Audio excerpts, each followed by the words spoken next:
लोकसभा चुनाव से पहले यूपी में मोदी सरकार ने बड़ा दांव खेल दिया है। 5 फरवरी को प्रदेश में कैबिनेट विस्तार हो गया, जिसमें सुबह सपा के अध्यक्ष ओम प्रकाश राजभर, बीजेपी के विधान परिषद सदस्य और पूर्व मंत्री दारा सिंह चौहान और राष्ट्रीय लोकदल के विधायक अनिल कुमार और साहिबाबाद से सर्वाधिक मतों से जीतने वाले सुनील शर्मा को कैबिनेट मंत्री पद की शपथ दिलाई गई।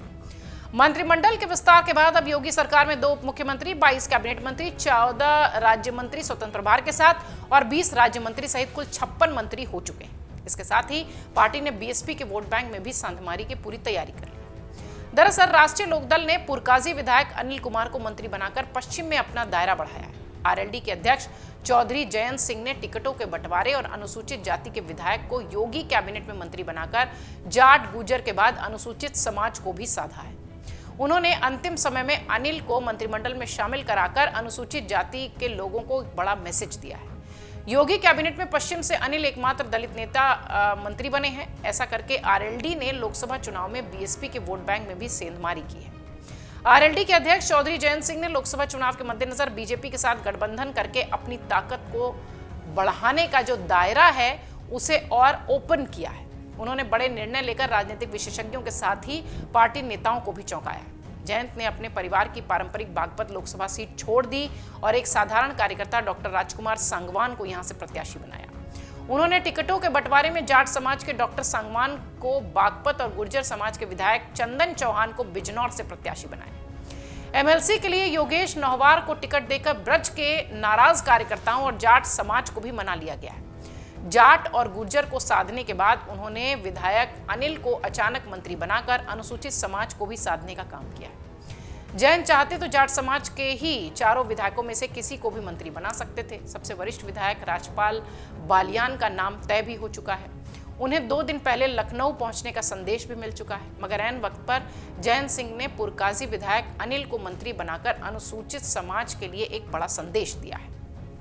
मंत्री बने अनिल का राजनीतिक सफर बसपा से शुरू हुआ था। सहारनपुर के तहारपुर निवासी अनिल ने चरथावल और पुरकाजी से 3 बार विधायकी लड़ी थी, विधायक बने थे।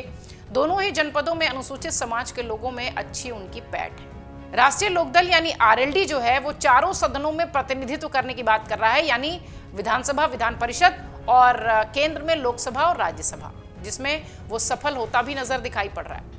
चौधरी जयंत सिंह खुद राज्यसभा के सदस्य हैं। विधानसभा में उनके 9 विधायक हैं। लोकसभा में प्रतिनिधित्व करने के लिए बागपत और बिजनौर से उन्होंने 2 प्रत्याशी उतार दिए हैं।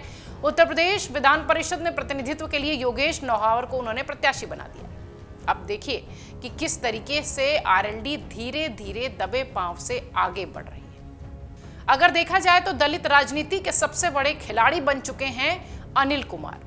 एनडीए ने यानी बीजेपी ने और एनडीए गठबंधन ने पश्चिमी यूपी में बड़ा दांव चला है और एनडीए गठबंधन के चलते ही योगी मंत्रिमंडल में 4 विधायकों को मंत्री भी बनाया गया है। सुबह सपा के ओम प्रकाश राजभर, आरएलडी के अनिल कुमार के अलावा बीजेपी के दारा सिंह चौहान और सुनील शर्मा को भी मंत्री बना दिया गया। बीजेपी ने भी ऐन वक्त पर साहिबाबाद से सुनील शर्मा को मंत्री बनाकर ब्राह्मण समाज को साथ दिया है।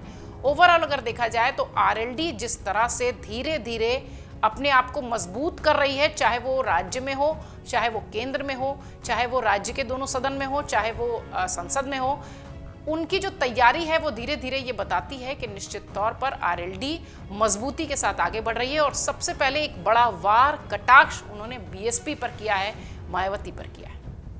अगर आप ये वीडियो YouTube पर देख रहे हैं तो हमारे चैनल को सब्सक्राइब करें और बेल आइकन को दबाना ना भूलें। अगर आप Facebook पर ये वीडियो देख रहे हैं तो हमारे पेज को लाइक करें।